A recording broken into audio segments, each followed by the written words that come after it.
Florida's behemoth largemouths are of a pugnacious nature and downright picky to boot. So much so that it's often difficult, if not impossible, to catch them with lures. In those same waters, however, those same fish often can't help themselves when presented with a wild shiner. Let's see what's happening on that front today, as we get with one of the best guides in the business, a captain who's been working with In-Fisherman for more than 30 years. All right. Oh yeah, now we're talking. Nice Florida bass there. That's the hog we're looking for. Woo! Oh, baby. Oh, yeah. Oh, my goodness. How about Boy, that now? Oh. She absolutely destroyed that shiner. You see Now, this? Jamie, look. He's hooked in the very top of the lip. Can you imagine that?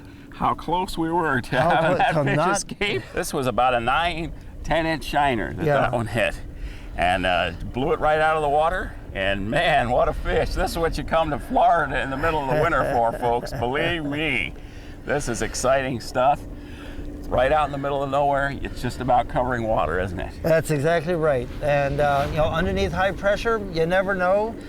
When you're fishing Toho or Florida, the very next fish might be the one you're looking for. Wow, that's one to write home about. Whew. Yeah, we're going to pull it over about top 4 of the... foot below the float, would you say? About 4 foot down below the float, which is just above the hydrilla. Yep.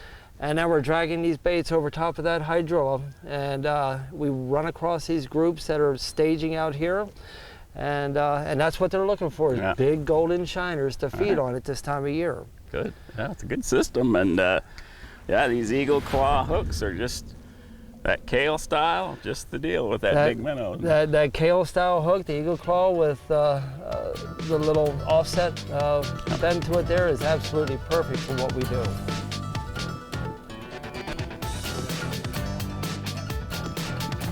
Oh, there's one. He's taking it down. Oh, wow. Oh, yeah. Oh. Yeah, that was good.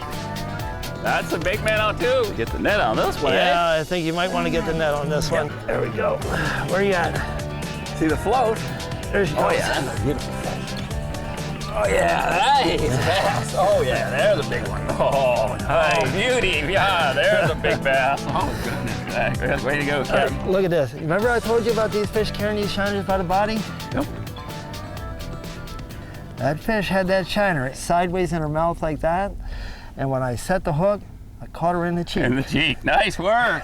That's just anybody can get it that way. Every once in a while that happens. So you get these fish do that enough, and you'll catch them in the side of the cheek like that. Yeah. Great. And that's how that one did. That was one that normally we would not have caught. Right. Well, good hook set. What can I say, Captain? There. Well done. Well done. Beautiful bass. Sometimes you just get lucky on them. There we go. Nice. Now, wind is sure helpful for this system, isn't it? Yeah. Well, you'd like to have about a 10-mile-an-hour breeze to push you along at a fairly good drift. But it also breaks up that sunlight. And the fish feed much more aggressively and more actively when you have that surface water broken up like that. Oh, maybe. Look, one's one got out there right another now. splash came up to the top. Yeah. He's going, he's headed, he's being chased, I believe. Oh, there was a fish, a roll down. And, you know, we just put that shiner in the water. Yeah. Haven't even got a chance to get our drift going. We probably got it. I think. Oh. How about that? Oh, wow. That's amazing. That's amazing that one can carry it by the body for that long. And not have that hook in his mouth. And he was pulling. They'll come up and they'll grab that bait right by the belly and carry it just like a dog carrying a bone.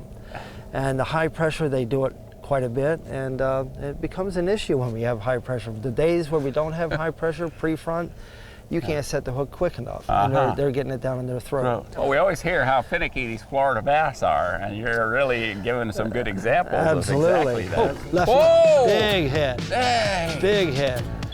Wow. Oh, my goodness. That's a huge fish. Yeah, you got him. All right. Nice.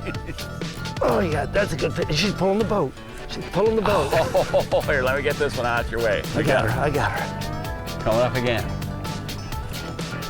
That's why you need these powerful rods, right? You got the 8-foot volatile there to handle these beasts.